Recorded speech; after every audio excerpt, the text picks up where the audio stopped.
Paano pag nawala na si Tito? Anong gagawin mo? Hanap. Hanapin mo ako? Opo. Bakit mo ko hanapin? Pagkatita na pera.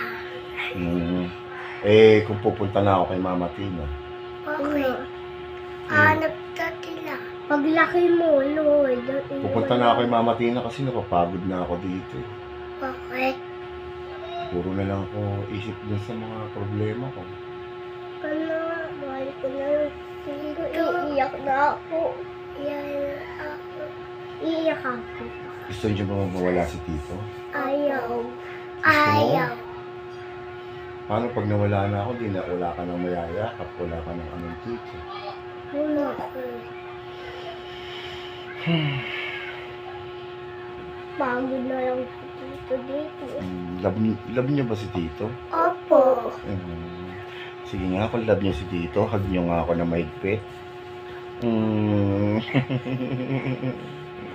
Iyak na ako, Tito. Love you. Tignan mo yung mata ko. Bakit? Ba't iiyak ka? Nakakay. Kasi mawawala na ako. Opo. Ikaw, pag nawala na si Tito, mag-aral ka mabuti ha, magpakilala, Ako din. maging mabait kayo paglaki nyo ha. Ako.